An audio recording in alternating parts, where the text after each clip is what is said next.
Afternoon po sa ating lahat. Andito na naman tayo sa kusina ni Chef Eseng, Jam the Filipino Channel. Ayan, so gagawa po tayo ng merienda ngayon, maha blanca. Ito po yung ingredients niya, madali lang po itong gawin. Ayan, ito po yung cornstarch, kebab, cream corn, coco mama, cheese, at sugar. So, ayan, para po may mamerienda tayo ngayon. So, gawa na lang tayo ng sarili nating menu or recipe para mas makatipid. So, ayan po, naglagay na po tayo ng 2 cups ng cornstarch. And then, ilalagay natin itong ibab, siyang pangtunaw natin. Ayan. At siya nga pala, ang nito is 1:4. So, kung isa yung sukat ng ating pong cornstarch, 4 na cup naman po yung kanya pong liquid. Yan, tunawin lang natin yung cornstarch. Yan.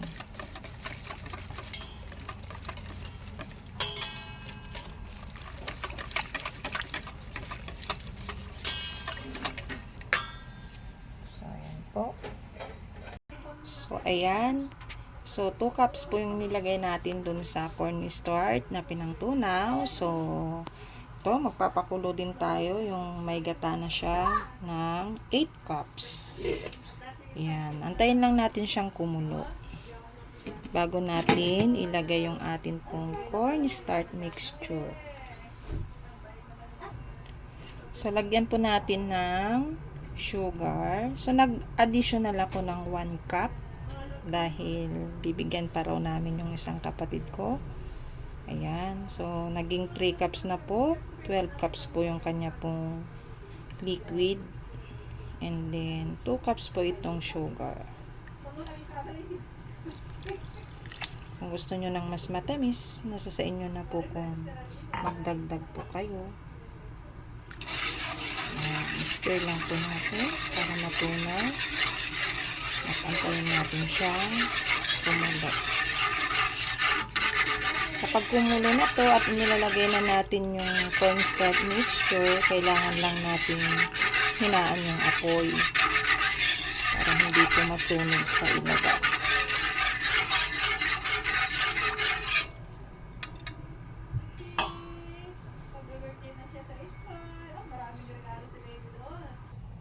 So, ayan, kumukulo na po.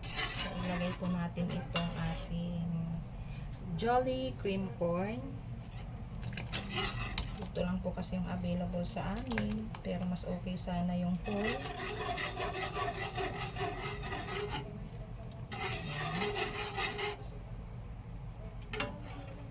And then, ayan, unti-unti na po natin i-pour itong ating cornstarch mixture.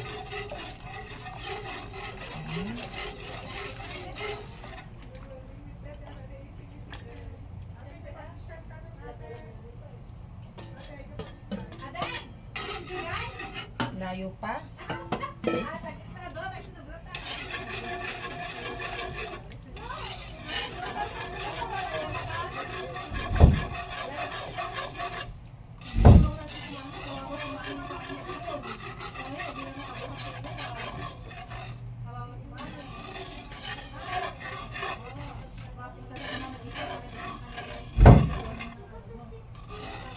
Ayan, lumalapot na po. Continuous stirring lang po tayo. Ayan. So, ayan po. Malapot na po.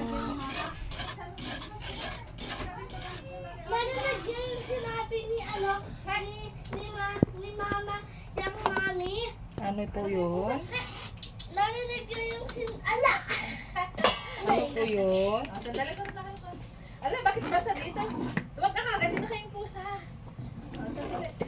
Narinig yung sinabi ni Mami, narinig yung sinabi ni Mami, narinig yung sinabi ni Mama Yang. Apo. Narinig yun ba? Opo. Narinig niyo ba, Mami? Hindi pa ata luto, te. Narinig niyo ba? Hindi pa ata luto. Narinig niyo ba? Opo, maingay ka, naka-video tayo, anak ko. Ayan. Gadgaran natin ng cheese dyan. Hindi pwede? Hindi. Ah, Doon na lang. masarap din pala. Yeah. Ang dami na, oh. Tingnan mo. Ha? 3 cups Ang dami lang. rin pala, Eseng. Oo. Akala Pag- ko konti lang. Pagka naggagawa nga ako ng mahani Janela kapag kayong birthday niya, ano lang, Di man nga nag-order, hindi 1 kinagbasit. kilo. Kalahating kilo lang, ading kinaga. Doon na ramit na. Oo. Lalo na ito, kung fresh na gata ginamit mo, masarap. Ay, oo. Tagal naman yung lasada, nakakainis. Madali lang magano matitigas. Ayan po. Nag-i-stack na test. Asukal kasi yan. Ating ano, nagkagat na tuwa ng lata. Ayan. Yan. Dati, So, napakadali pong gawin ang maha. Ha? Napakadali lang. Oo, napakadali lang gawin. Makablanca. Kaso lang, kailangan continuous steering po tayo para hindi masunog. Pero ano lang, luto na to. Totoo na. Pero anuhin pa natin ng konti. Madali din itong matuyo. Kaya kailangan pag nilagay sa lagayan, mabilisan. Maganda pong pang negosyo to actually. Sa amin pong probinsya, meron po kaming delicacies. Isa rin ito sa amin pong binebenta.